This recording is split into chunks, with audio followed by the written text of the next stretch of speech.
let me tell you why I'm exactly like your dentist. And it's not because I fix teeth. I'm exactly like your dentist because when you have an issue, you know who exactly to call. When you have a cavity, you don't call the podiatrist. You don't think, maybe I'll call my hair specialist.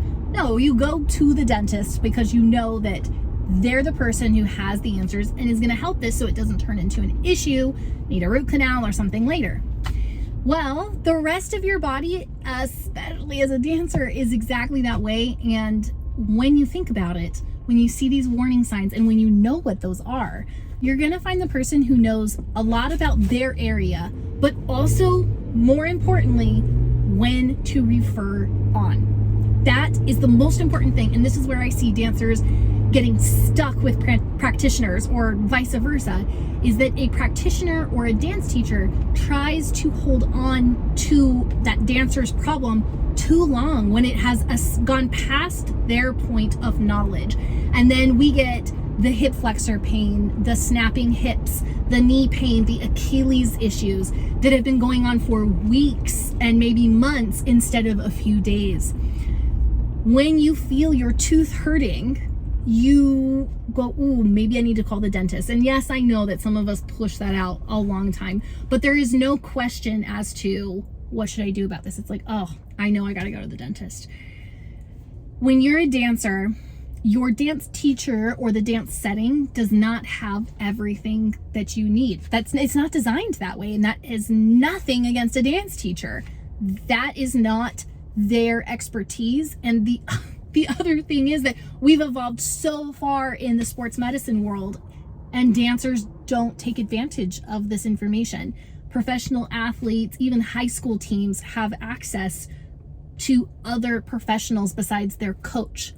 And you know what makes the coach really good? They go, okay, Joe, you need to go into the weight room and work with the trainer. You need to go see Janice, who's the nutritionist. You need to go see the chiropractor. They send you to all these places. The coach is not trying to make the problem go away. He understands that we got to send you to the right places.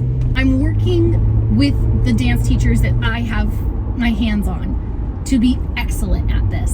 And I myself do this. And I know that that is one of the reasons that my dancers are so successful in their longer endeavors. I just met with a new PT that I was looking to, be able to send dancers to. And he asked, well, what kind of injuries do your dancers get? And I realized that a lot of the dancers that I see regularly don't have big injuries. Their Achilles don't bother them for long because I see them once a week. So if anything, it's been bothering them for 6 days, and then we address it. And if I can't address it, we go on to the next step. So my dancers that I do see regularly don't have a lot of issues, or we're able to take care of them really quickly. So their seasons are very successful. I do get a lot of dancers who come to me because they're injured and we're seeking assistance, and they have, most of the time, things that have been going on for longer, so they require longer to get better, and we have to sometimes pull in multiple sources to help them achieve their goals. Having a team of dance professionals is so important. I just came from doing a kind of like a mid-season talk with a dance studio, and we don't address a lot of specific things, but the general issues that lead to not being able to perform your best when it comes time to Nutcracker, auditions, or performance. Those 3 things end up being nutrition, mental, and then injury prevention. And I am not an expert in all of those, but I know enough as when to send you to those people. So not only in this talk do we cover a few things, hopefully have some light bulb moments, they get some things from me, but I give them a whole resource page of people, many people, not just one, but many people that could assist them.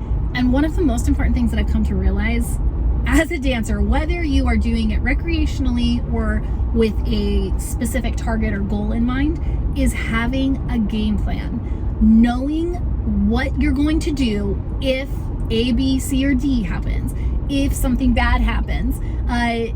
If you were a kid or your parent, I think we all can relate to when you were young, you had that moment where your parents said, if you get lost in the department store, you're gonna go find an employee and you're gonna stay with that employee and they will call and find me. We've all had something like that. We can relate to it. So your parents told you, or you told your child, if the worst happens, if something bad happens, you now know exactly what to do and everything will be okay.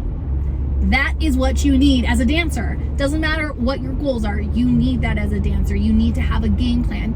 And having a game plan means knowing who your professionals are who are going to help you.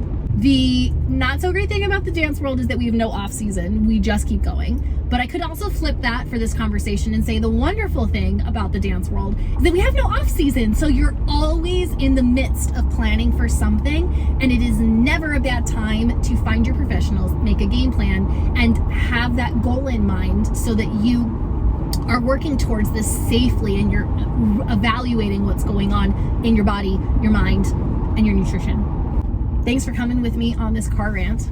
Not all of my videos are traveling. I do a lot of videos that are actually tips, exercises, that kind of stuff for you. But I think that this is an extremely important topic and really an actual game changer, having a game plan. So I hope that this video helps unlock just a little insight as to how you can help yourself for the future, not just in the studio.